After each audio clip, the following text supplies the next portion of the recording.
Well, I've created 27 new laying queens. Actually, I did more than 27, 28, but one of them was already been replaced by the colony. Apparently, she didn't get mated very well. This right here was 2021. I did 120 new queens last year, and I got about 50% success rate. So I did a lot of them. This year, not so many because we had a late spring, and I didn't tear down my colonies completely into mating nukes. I took one mating nuke off each colony. According to this book right here, Queen Rearing Essentials, you should be able to get 25% failure, not 50% failure. Well, anyway, I read this book. It's really complicated.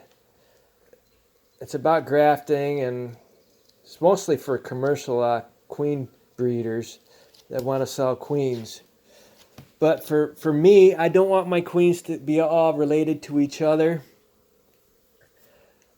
I want to have a new queen off every colony I have because they're going to more than likely going to be mating from drones from the same area. And this is David Burns got a video on YouTube about how to best way to experiment to install a new queen in a colony using this. I don't like these. I don't even know how you can get it open. Like if I have a queen in here, laying queen in here, and I always check to make sure everything's going okay before I let her out. And I take out that cork and I'll wait a few minutes. If she takes too long, I go ahead, I take my hive tool and I will pry out the staple here, pull that screen back, and I will tap it on the inner cover. Because let me show you, first let me show you this. If it's hot and you take a colony's queen, and you take one frame from that colony with some brood on it and some honey, you get the queen in there with a bunch of workers, push it in. I call this a frame cage. Make sure you use a old frame, dark brown comb instead of the new comb, because I made a mistake and I've used these before on a new comb and the bees chewed underneath and got to that queen and killed her. So use the old frames. Okay, and during the summer, if it's not really extremely hot, if I want to install a new queen, I don't actually completely tear into the hive, get into the hive. I just take the cover off. This right here is a new colony, and if a mating nuke has a medium frame, because I'm so busy doing other bee things, I may not have time to go back and check that and make sure they don't build on that medium frame. I will go ahead and I will put that medium frame up there, and I will make sure that all these medium frames are brand new so I don't get wax moths in here. And if it's a small colony, all the deep frames are brand new too so they don't get wax moths.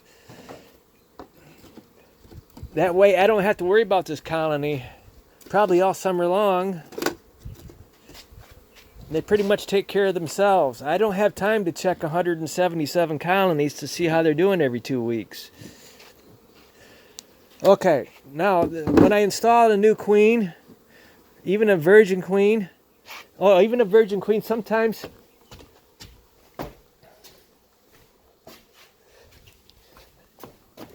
I cut out a lot of queen cells, and my first round of mating nukes that failed, I went and I put in a frame of eggs and brood like 2 or 3 days before I knew I was going to have virgin queens coming out.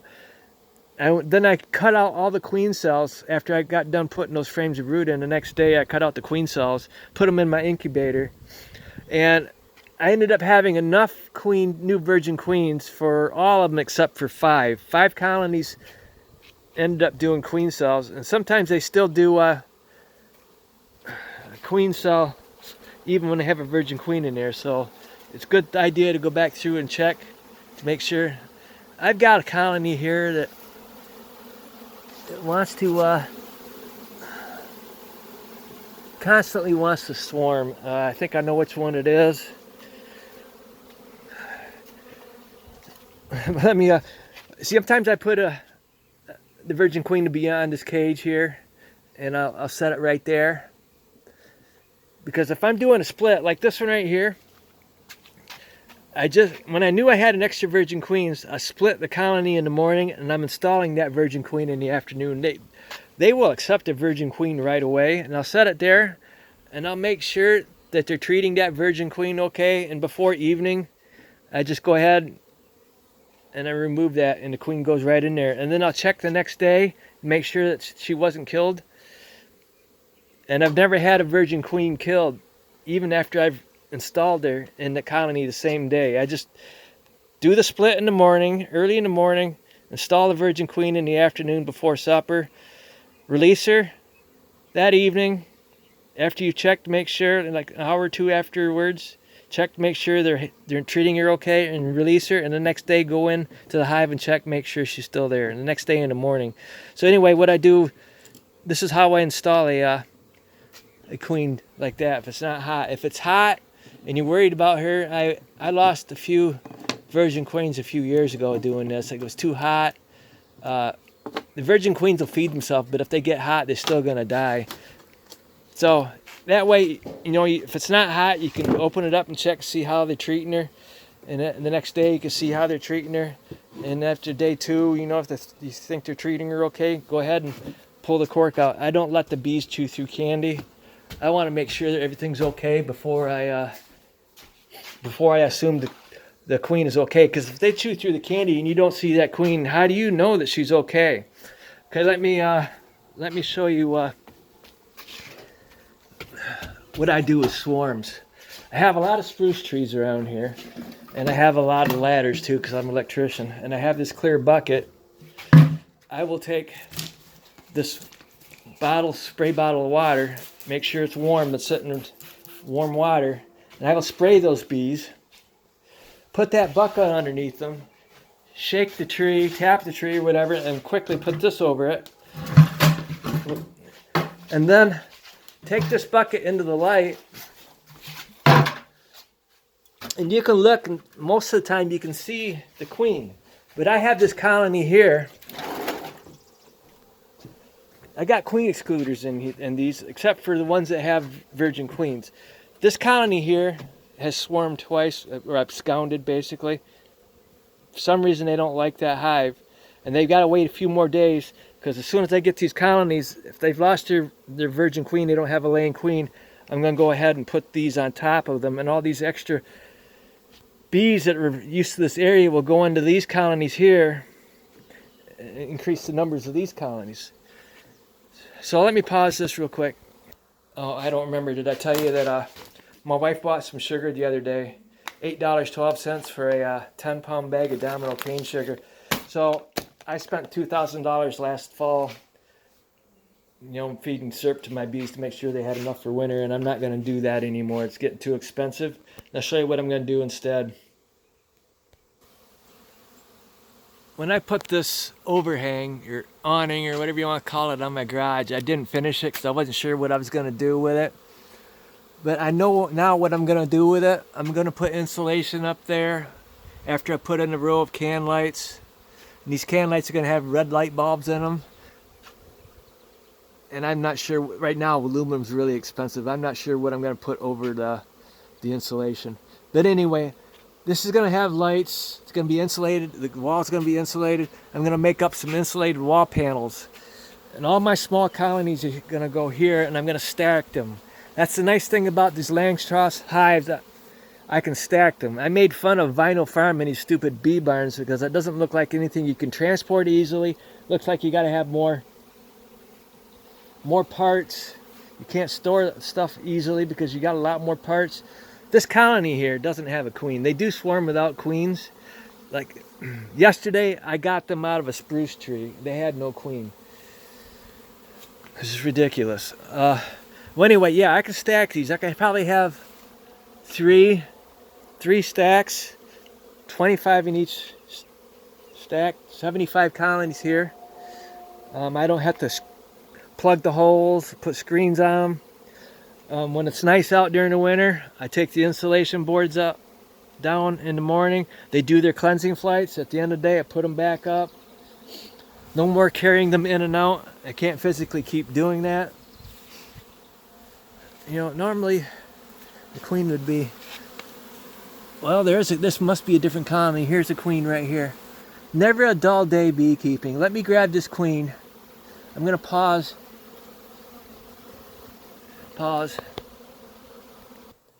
Okay, I got the queen.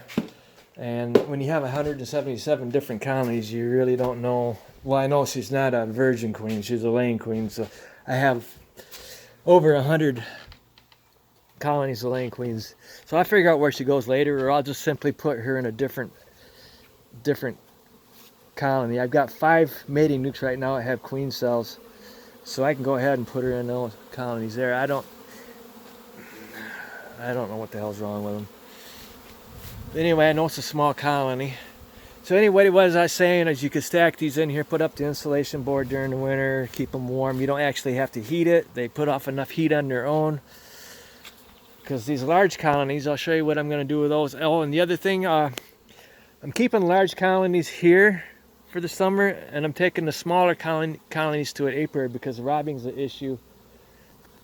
And I'm probably going to have to move large colonies. Those right there will be fine, but the ones I'll show you, I have been watering and watering my clover, trying to maintain enough nectar for these bees.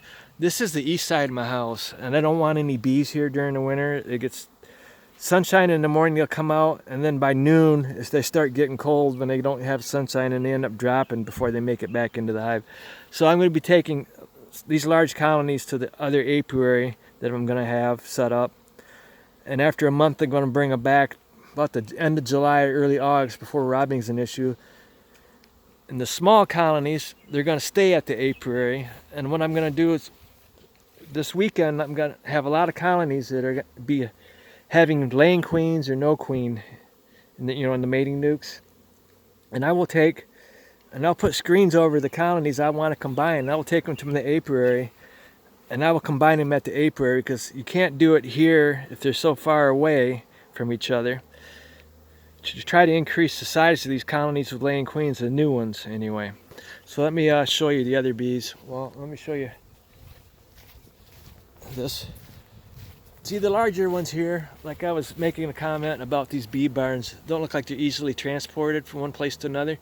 These large colonies here, I set them here when I did splits because I had an opening. These are going to be going to the other apiary for a month because I don't want them here during the winter. These trees right here block too much sun. They've actually grown to the point now where it's affecting my bees during the winter. They won't come out and do cleansing flights because they don't see the sun.